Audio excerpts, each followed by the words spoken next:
Hey, everybody, welcome. Glad you're here. I'm Bull Holland.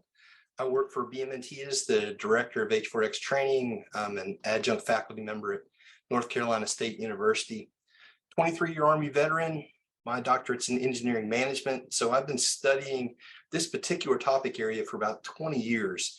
And what really got me focused on trying to teach people what I learned about that is the successes and failures I had over those 23 years in trying to stand up various organizations in DoD.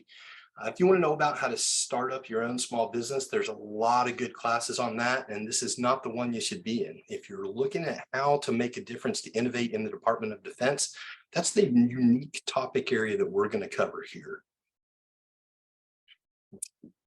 6 seconds, that's how long you have to get someone to pay attention to your idea. So as I said, I'm Bull Holland, and the problem I'm going to help you solve is that across the DoD, we don't train people how to present clear ideas the way that we expect them to be presented in industry. That's what we're going to address here.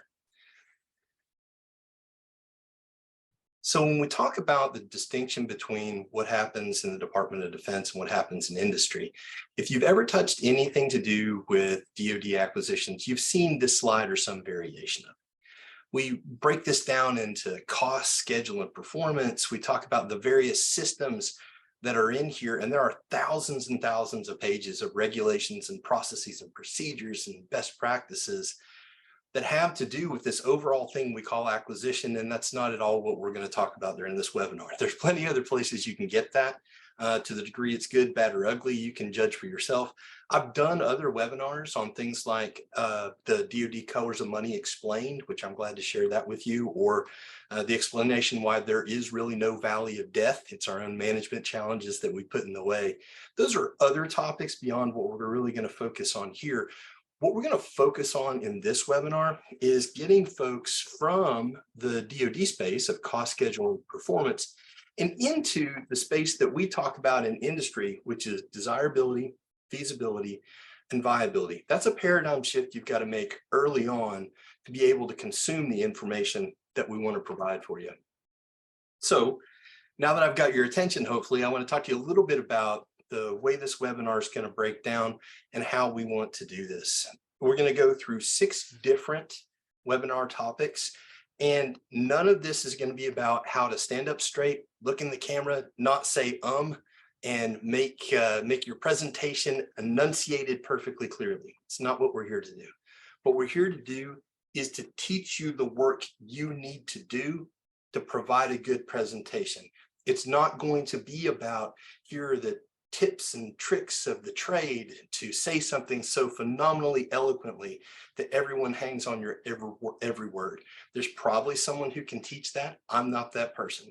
What I'm going to teach you is how to do the work, because the path to success is be brilliant. I mean, like Stephen Hawking brilliant, right? Be lucky or work your butt off. The third one is what we're going to focus on. It doesn't do you any good to go in and put in a bunch of hours if you don't know how to focus them. So those are the things that we want to talk to you about and help you understand where to spend your time so that you create an effective pitch. And in doing so, you learn the actual skills that underlie what's necessary to be an effective innovator in the Department of Defense. Throughout the conversation today, what I'd ask you to do is put questions you have in the chat, because I'm a little limited in what I can and can't see. And also, I've only got about 15 minutes of material to present. So I want to get through this, do about 15 minutes of Q&A. We will share the slides with everyone who registered for the event. We'll also record the video and share that on a YouTube channel so that you have access to that. At one point on lesson number 3 that you see here, my teammate Anthony is going to take over that presentation and actually teach you how to create compelling visual presentations of your own. So that's one of the skills we want you to leave with. And then for everyone who's able to attend and work with us through all 6 webinars, we'll give you a template of your own that you can use.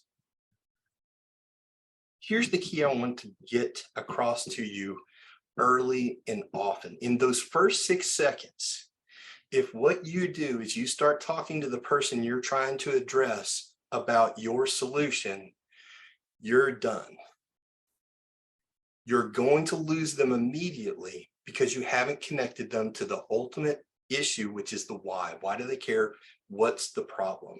If you can clearly articulate the problem, if you can help them live the problem, see it in the way that they remember it, see it in the way they imagine it, that's the difference in a successful pitch and an unsuccessful pitch. So we're going to talk in this particular webinar about what it means to identify the problem. It's not just to put it in the proper sentence structure. It's not to call it a challenge instead of a problem. That's not what we're talking about. I'm talking about teaching you the methods for how to gather evidence about whether or not you've appropriately identified the problem. It's not going to be you sitting in a room by yourself or with a whiteboard thinking about it.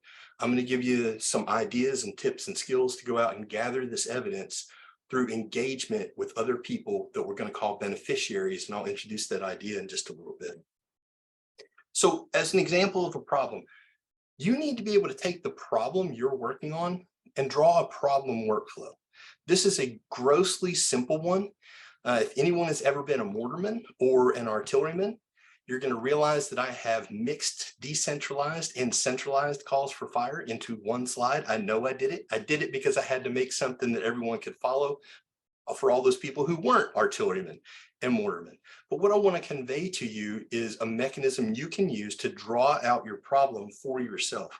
So the first thing I want you to do is lay out on the left side, who are the people involved in the problem? Who are the stakeholders? In this case, it's the person who is forward observing this artillery problem, the fire direction center, and then last, the people on the gun line who are pulling the lanyards to send rounds down range, or in this case, dropping mortars into it too. So the problem we think we have to solve is, how do we get a 120 millimeter mortar system to be able to attack heavy armor? But then as we spend a little more time on that, we realize, wait a minute, we integrated the solution into the problem. Our problem is, how do we call for fires with organic units, that means at the battalion and below, to attack heavily armored vehicles? Well, you've got a workflow here, and what I've laid out for you is the method you use to call for fire. Someone sees something that they want to have a round fired at. They tell the fire direction center. The fire direction center then says, hey, wait a minute, gun line, I want you to go ahead and fire this mission now that I've made a decision to do it. The round goes down range and the person sees where it hits and they say, wait a minute, that didn't land where it was supposed to. We need to adjust fire. So if you have to adjust fire, you go back and say, these are the new coordinates. You do the same process over again. If you eventually get the rounds where you want, then you say, hey, go ahead and fire all of them. Fire direction center makes one last check to clear fires, and away the rounds go. That is a general description by person or by beneficiary of how call for fire happens. There's one small problem. It doesn't describe the problem that you actually have in any way, shape, or form. This is the end result you want to have, not the description of the problem. This will be less confusing when you do it yourself, because everyone who tries to do this the first time actually draws a workflow for the solution they want instead of the problem they're solving. And that's your first indicator that you're focused too much on the solution and not enough on the problem. Here's an example of what I want you to be able to do.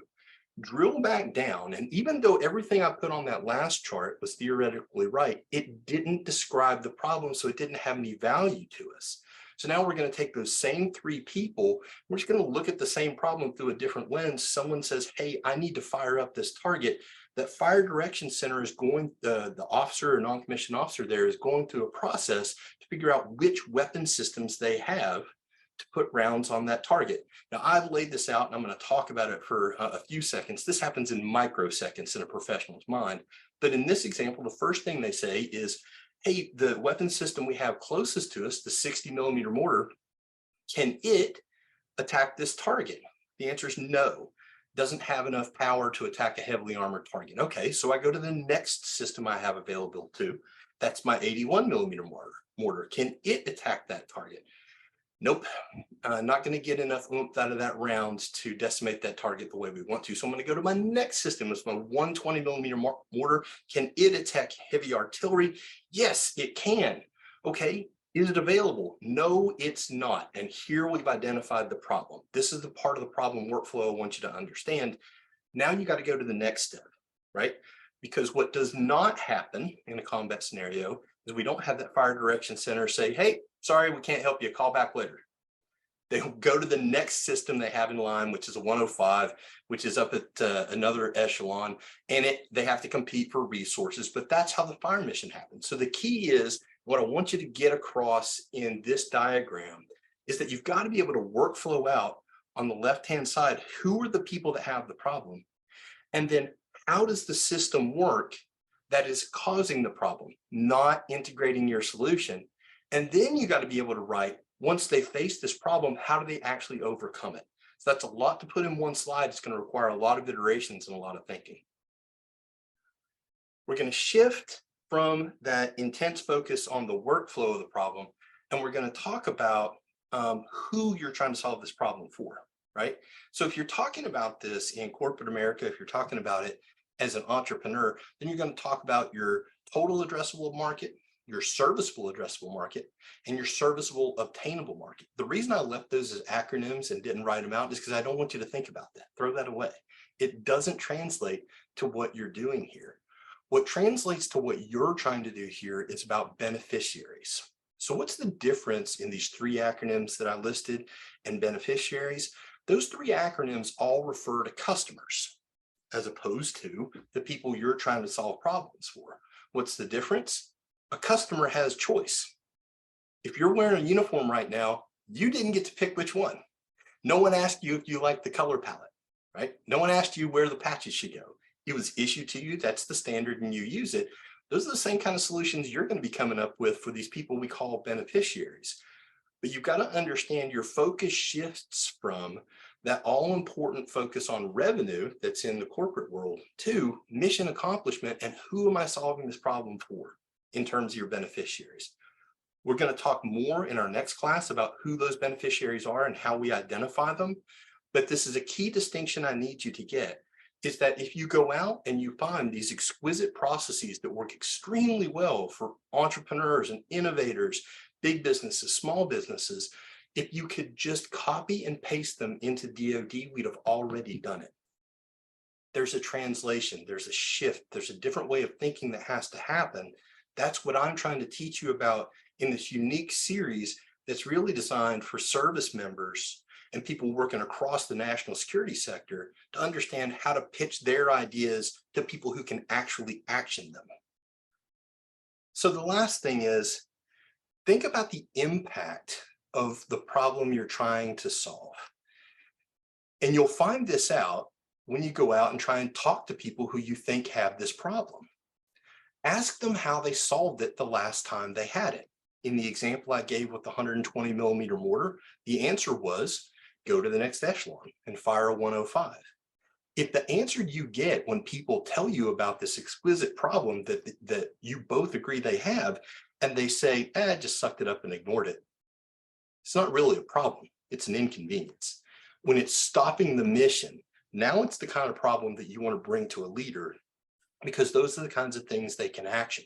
So a big wave out in the middle of the Pacific, not really an impact for me. If you're on this island right now, it's more significant for you. So understanding who those beneficiaries are, what the problem is, but then being able to articulate the impact. Now you're ready to talk about your solution, because the key that you want to get across once you grab that leader's attention in the beginning by talking about the problem is that as you walk them through the different elements we're going to give you in this webinar series, you want them envisioning how that problem manifests itself. And you're going to do that by telling stories and giving statistics. An example, 22 veterans die every day from suicide. That number will stick in your head. If it's not already cemented in there, it'll probably be there for the rest of the day, because that's impactful. It's powerful. And you remember that number. The other thing you remember is stories, right? Hey, sir, no kidding, there I was in the Fire Direction Center, and we had to fire up this armored BMP that was coming down on infantry platoon.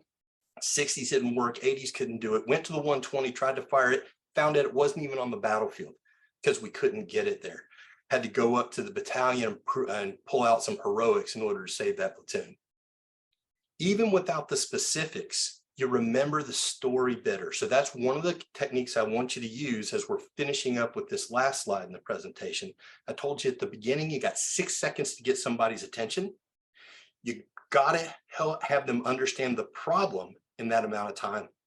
And then not long after, you've got to be able to convey the impact of that problem to them through stories primarily, through statistics secondly, because people remember numbers and they remember stories. And that's really your evidence. This is why I said a few minutes ago, you're not going to learn how to work these problem workflows by sitting in your office by yourself. If you're not out gathering evidence for those beneficiaries who you believe suffer from the problem you're trying to solve, and you're not able to tell the stories that they convey to you about that qualitative information that they suffered through and how they had to solve the problem, if you're not able to do that, then you're not going to have an effective pitch. So the problem, the impact, and then last, I want you to think about an example I'll use from the iPhone, right? We always use the iPhone when we talk about innovation, but what I want you to think about is not the unique things that went into it. Think about, once you understood the problem it was solving, how did you envision, wow, I really want that thing because it'll let me do this. What you did not say is you say, I think it would be so awesome to have this box held up next to my ear and talk. You didn't say, it'll be really, really cool to be able to push my thumbs on this screen. That'll be so neat. What you thought is, hey, I'll be able to talk to somebody, then I'll be able to get on the internet and I'll be able to listen to my music. It's the outcomes. Those are the solutions you want to talk about. Your widget falls out of that. But once you have people envisioning that problem and the impact of that problem and make it real for those beneficiaries and who those people are, then their ability to envision that solution is what helps people connect the two. And when they understand your widget or your process or your services are what make that connection, now you've got something that's tangible. You can continue to build, grow, mature, and transition. Okay, guys, that's it. Sorry we got started a little bit late, but we wanted to give you the 15 minutes that we talked about for each part of this. So I'm going to go ahead and stop sharing the slides now and see if we have questions that we can answer. Did anything come up in the chat, Anthony, while we were going? Okay, great.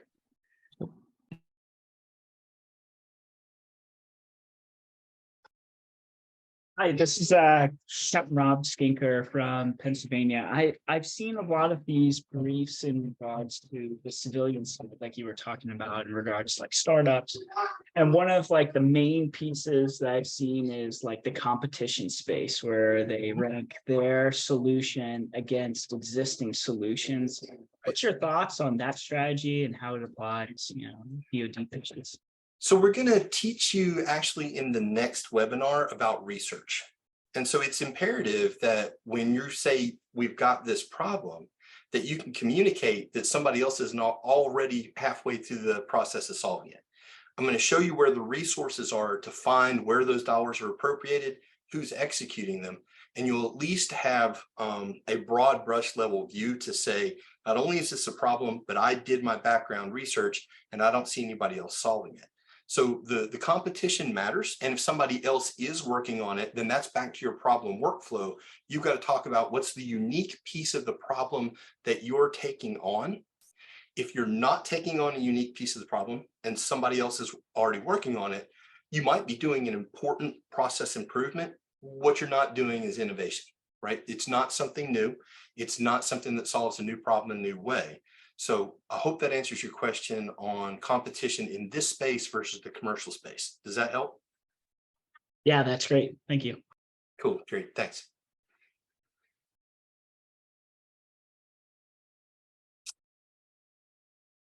Anything else, guys? Okay, there's a couple of chats that are a couple of links that Anthony's going to drop in the chat for you. There are a couple of other resources we want to make available to you. One is if you want to have college students work on your problem, then there's a program called Hacking for Defense where you can be a problem sponsor. There's no cost for that. And you can sign up to have your problem addressed by them. And if they accept your problem, then you'll work with them throughout the semester to figure out how to get a good solution to it. That process has generated 55 different startups.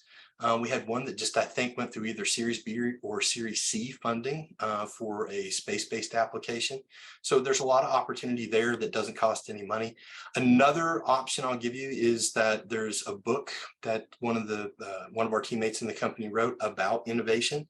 And if you want to follow the link to check out that book and see if it has some ideas that might work for your organization, Anthony will drop that chat in there so that you can follow that link as well. In the future, we'll have some other links for you guys to be able to take a look at. And the last thing that I'll tell you is that I'll drop my email address in the chat here.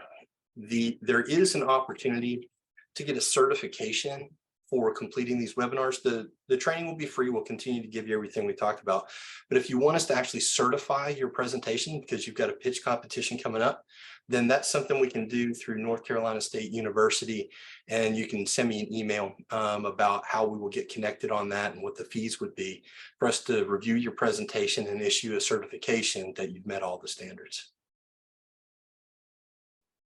Okay, with that, I'm going to pause for a second, see if there are any final questions, and then we'll go ahead and wrap this up. We'll do the same thing at 12 o'clock next Tuesday, but hopefully we'll have all the Zoom issues ironed out and have everybody ready to engage. So I'll stick around for a minute. Don't feel like you need to, but if anybody's got any questions, I'll be here for about the next 2 or 3 minutes.